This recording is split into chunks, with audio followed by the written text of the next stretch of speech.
Welcome back. So today we'll be talking about an external identities and Azure AD.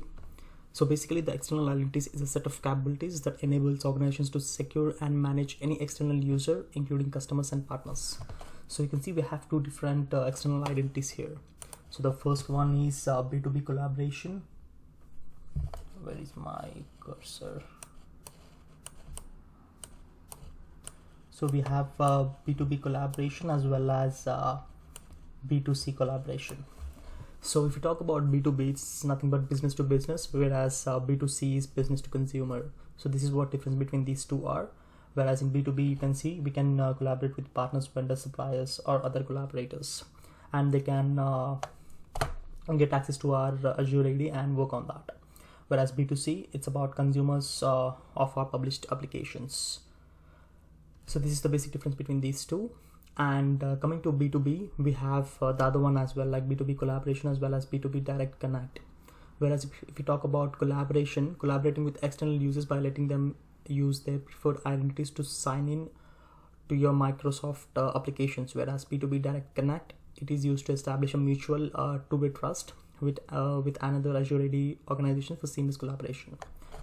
So we'll be talking more about it when we are working with Azure portal. So if I minimize this and let's go to the Azure Active Directory, and here under manage you can see there is an option called external identities. You can click that. So here we have various other options, and let's go to the first one, which is cross-tenant access settings. So if you talk about this one, you can see we have inbound access settings as well as outbound access settings. So if you talk about B2B collaboration, it applies to external users and groups, and it's allowed. So two are allowed and the other one are blocked.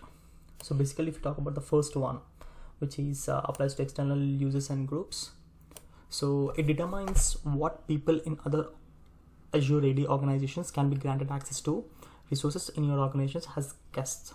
Whereas the second option, it determines what apps in your organization guests can be granted access to, so they can access to these applications and stuff. So these two are allowed, whereas the other one is if you talk about this one, which is blocked, it determines if people in other Azure AD organizations can be granted access to resources in your organizations through B2B direct connect. So the other one is determines which is this one, so it determines what apps in your organization's B2B direct connect users can be granted access to. So I'll be keeping these definitions in the description so that you can watch, and the relevant videos too. And the other one is trust settings, which is disabled here. So it determines if your conditional access policies will accept claims from other Azure AD organizations when people from those organizations access your resources. So that is one thing.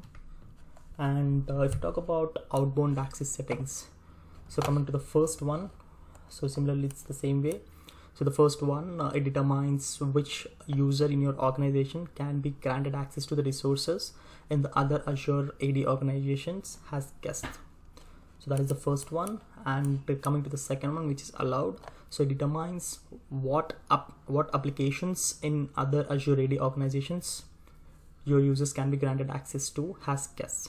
Whereas the third one, it determines which user in your organizations can be granted access to resources in other Azure AD organizations through B2B direct connect. So the last and final one, which determines what apps in other Azure AD organizations your users can be granted access to through B2B direct connect. So this is the normal definitions, which I'll be keeping in the description so that you can watch. So that is one thing related to the cross-tenant access settings. So if you talk about the identity providers, we have, so here you can see we have different identity providers. You can add accordingly. If you want to add, I can add Google, and I can add the client as well as secret client, and then save it. So you can do this way from identity providers. And the next one is external collaboration settings. Click that. So you can grant user access. So this is the collaboration settings. So these are all the default options from most inclusive to most restrictive.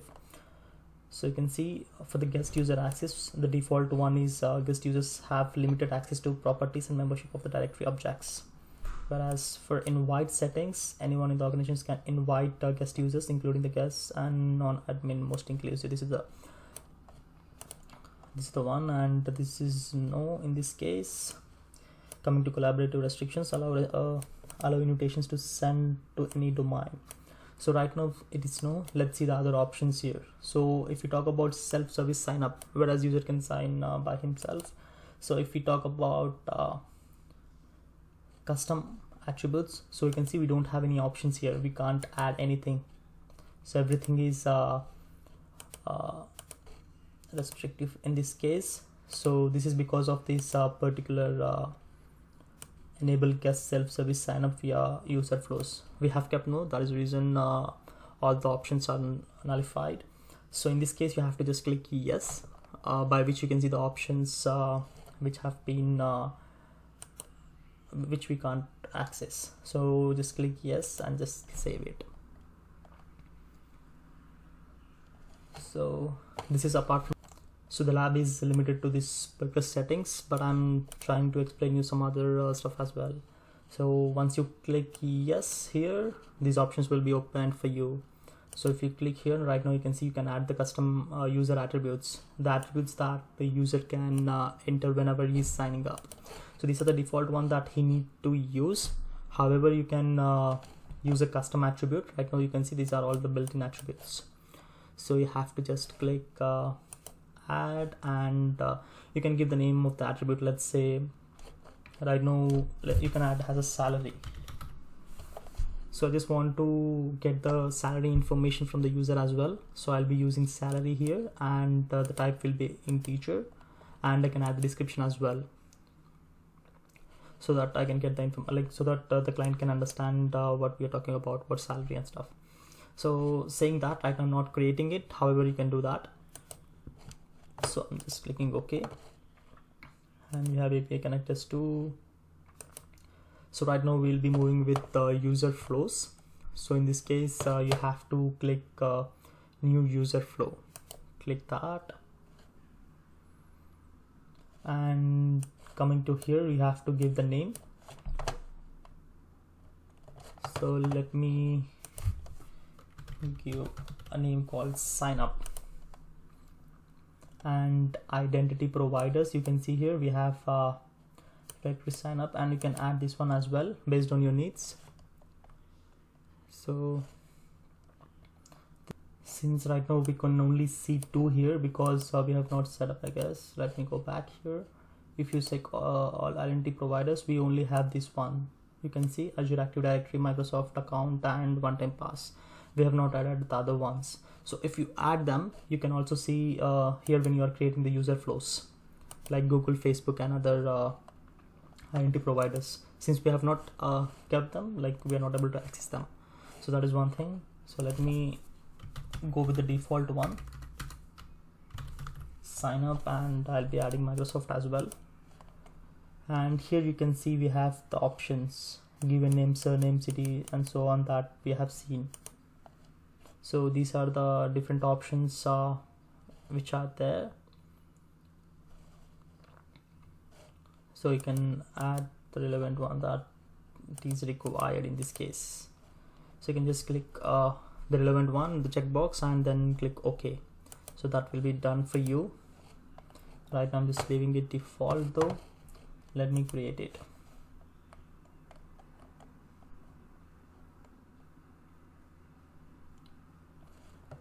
So you can see there is a new user flow that has been created.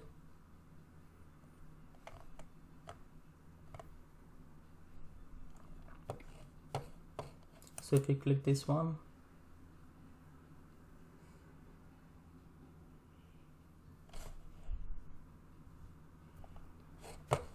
so we have page layout as well. You can click that. Right now we have selected only email IDs. Okay, I think I forgot to add them too. So right now, since only email ID was required, so that is the reason it's only showing email IDs. So let me go back and